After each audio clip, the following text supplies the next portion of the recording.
students, myself Nitin Singh from Chanakya college of education. आज के video में हम लोग सहायक सामग्री कौशल के बारे में डिस्कशन करेंगे, इसके कंपोनेंट्स के बारे में। इसके पहले के वीडियो में हम लोगों ने सहायक सामग्री कौशल के क्या डिफिनीशंस हैं, उसके क्या अर्थ हैं, सहायक सामग्री को डिजाइन करते समय किन किन बातों को ध्यान रखना चाहिए, इन सब बिंदुओं पर हम लोगों ने चर्चा किया है। आज इसी कड़ी में देखते हैं सहायक सामग्री कौशल्स के क्या क्या कंपोनेंट्स हैं। इस कंपोनेंट्स के बाद हम लोग एक एडे लेसन प्लान देखेंगे सहायक सामग्री कौशल्स का, और लास्ट में इसे भी देखने का प्रयास करेंगे कि इसका रेटिंग कैसे करते हैं। खैर, अभी हम सहायक सामग्री कौशल्स के क्या क्या कंपोनेंट्स हैं, क्या वांछनीय घटक है, क्या अनडिजायरेबल कंपोनेंट्स हैं, क्या डिजायरेबल कंपोनेंट्स हैं, इन बिंदुओं के बारे में चर्चा करते हैं। वीडियो को आगे बढ़ाते हैं। कौशल के घटक। कौशल के घटक किस कौशल के हैं? सहायक सामग्री कौशल के घटक हैं। इसमें इस कौशल के क्या क्या कंपोनेंट्स हो सकते हैं उसको हम समझते हैं। पहला कि शिक्षण सहायक सामग्री की उपयुक्तता। इसका मतलब इस कौशल की पहली कंपोनेंट्स यही होते हैं, पहला घटक यही होता है कि जिस सहायक सामग्री का हम उपयोग कर रहे हैं उस टॉपिक, उस पाठ्यक्रम के लिए क्या यह उपयोगी है। इस बात का हमें ध्यान देना आवश्यक हो जाता है कि किस या इस सहायक सामग्री कौशल की उपयोगिता बनी हुई है, उपयोगी है कि नहीं है, उस टॉपिक के सब टॉपिक में या उस टीचिंग पॉइंट्स में, उस शिक्षण बिंदु के उस शिक्षण पॉइंट में क्या वह सहायक सामग्री कौशल जो उपयोग किया जा रहा है उपयोगी है या नहीं, इस बात का भी हमें प्रयोग करना चाहिए। इस बात को भी ध्यान में रख कर के कौशल्स का उपयोग किया जाना चाहिए। ये डिजायरेबल कंपोनेंट्स हैं, इस बात को स्वीकार करना चाहिए, वांछित घटक है कि कौशल्स की सहायक सामग्री की उपयोगिता है कि नहीं। नेक्स्ट, समुचित प्रयोग। हमें जितना ही आवश्यकता हो उतना ही सहायक सामग्री का एक शिक्षण प्लान में उपयोग किया जाना चाहिए या उपयोग करना चाहिए। ऐसा नहीं है आवश्यकता से अधिक हम सहायक सामग्री का ही उपयोग करें, ये चीज़ें भी अच्छी नहीं है, ये वांछित घटक के अंतर्गत आते हैं।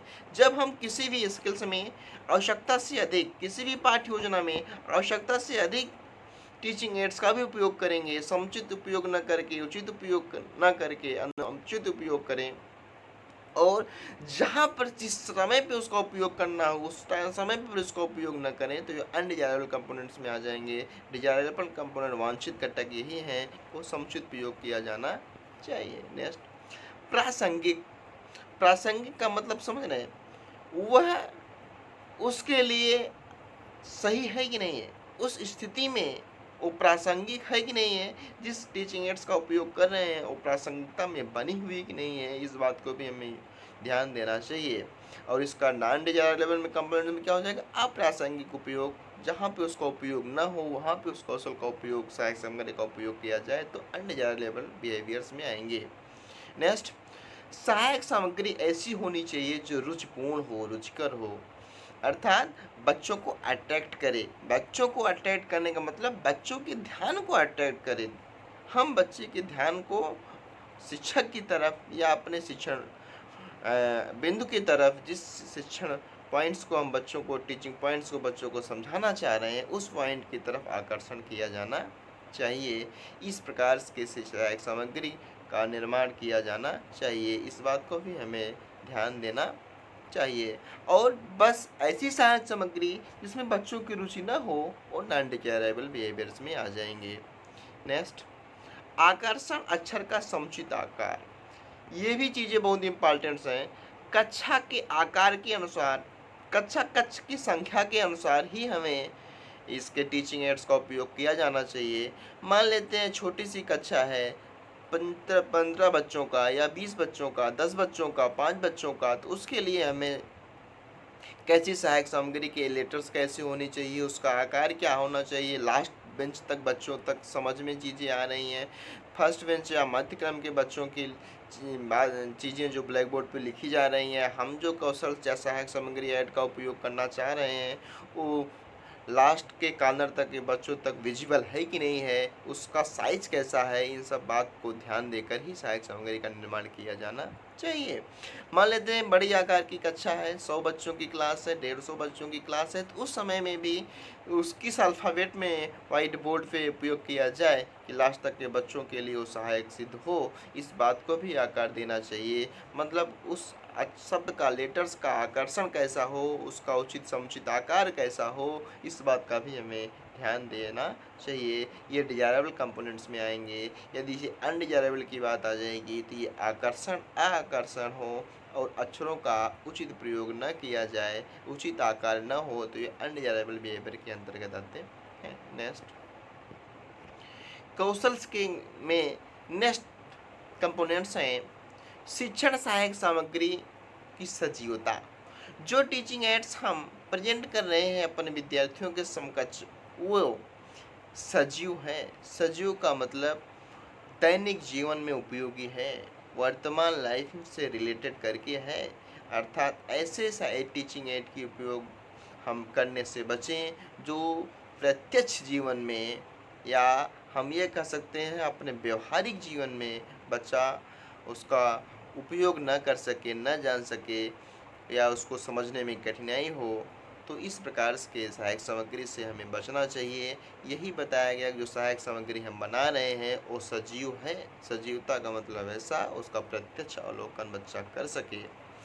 अब देखिए यहाँ पे दो बातें आ जाती हैं। प्रत्यक्ष अवलोकन में ऐसा नहीं है जैसे हम मैप पढ़ा रहे हैं, मैप ज्योग्राफी में मैप नक्शा, भारत के नक्शे में हम भारत के अलग अलग सिटीज़ की बात कर रहे हैं, अलग अलग पोर्ट की बात कर रहे हैं, रिवर्स की बात कर रहे हैं, प्लेटू की बात कर रहे हैं, तो इसको हम मैप में बनाएं। अब यहाँ देखिए मैप की सजीवता, इसका मतलब ये नहीं हुआ कि मैप में व्यवहारिक जीवन का उपयोग कर सके, हम उसको रिवर के बारे में बता रहे हैं और प्लेटू के बारे में बता रहे हैं, सिटीज़ के प्लेस के बारे में बता रहे हैं, रिवर्स के ओरिजिन्स के बारे में बता रहे हैं, ओशियंस के बारे में बता रहे हैं। तो यहाँ पे हम वो जो फिगर का उपयोग कर रहे हैं व्यवहारिक जीवन में उसका उपयोग तत्काल नहीं कर सकते, लेकिन उस मैप से उस प्लेस को बात बताएंगे जो वर्तमान में है, जिसकी सजीवता बनी हुई है। इसका मतलब, कहने का मतलब, जो टीचिंग एड हम उपयोग कर रहे हैं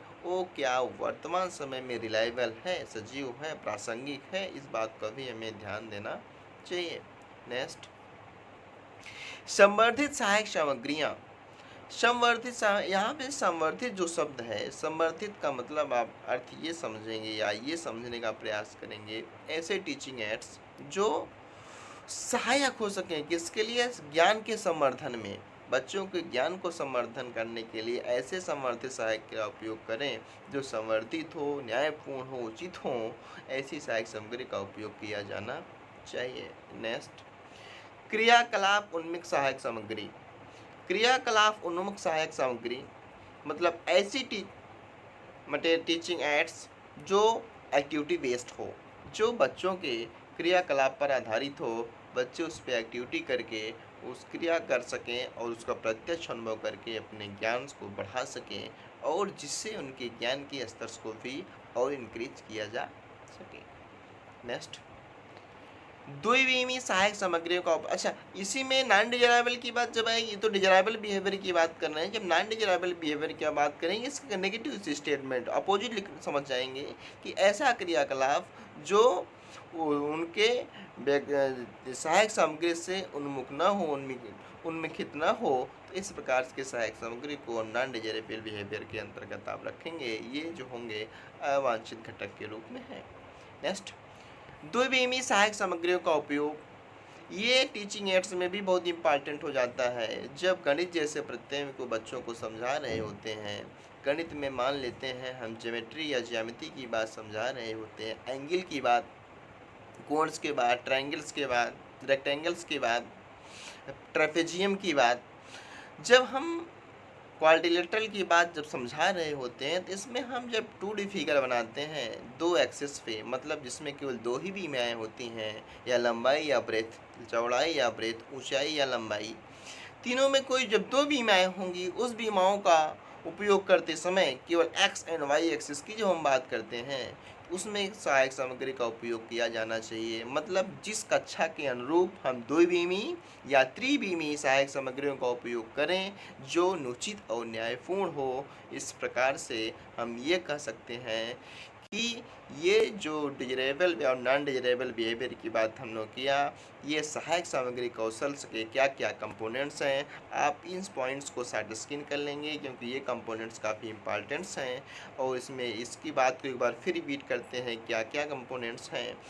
सहायक सामग्री की उपयोगिता, समुचित उसका प्रयोग होना चाहिए, ये सहायक सामग्री प्रासंगिक होना चाहिए, वो सहायक सामग्री बच्चों को रुचिकर होना चाहिए, सहायक सामग्री का जो लेटर हो आकर्षक हो और उसका समुचित प्रयोग किया जाना चाहिए, सहायक सामग्री कौशल की सजीवता बनी रहे, समर्थित सहायक सामग्री का उपयोग किया जाना चाहिए और क्रियाकलाप उन्मुख सहायक सामग्री का उपयोग होना चाहिए और द्विबीमी और त्रिबीमी सहायक सामग्रियों का उपयोग किया जाना चाहिए। हमारे टीचिंग हेड्स में हमारे टीचिंग शिक्षण करते समय इन सब 8-10 जो हमने 10 पॉइंट्स की चर्चा किया हुआ है, ये सहायक सामग्री के डिजायरेबल कंपोनेंट्स वांछित घटक के रूप में हैं। इसी में नान लगा देंगे, नेगेटिव पॉइंट्स स्टेटमेंट बना देंगे तो इसका नॉन डिजायरेबल बिहेवियर्स में हो जाएगा। आज के लिए इतना ही। अभी की वीडियो में हम लोगों ने केवल सहायक सामग्री कौशल्स के कंपोनेंट्स के बारे में डिस्कशन किया है। नेक्स्ट वीडियो में हम लोग सहायक सामग्री कौशल्स का एक आइडियल लेसन प्लान देखेंगे और उसमें लास्ट की पॉइंट रेटिंग स्केल जो होता है, कैसे रेट करते हैं कंपोनेंट्स के साथ, उस पॉइंट्स को भी देखेंगे। अभी के लिए इतना ही। Thank you class. स्टूडेंट्स, आप लोगों को वीडियो अच्छा लगा हो तो वीडियो को लाइक करेंगे और शेयर करेंगे। Thank you. और चैनल्स को आल्सो सब्सक्राइब भी करेंगे।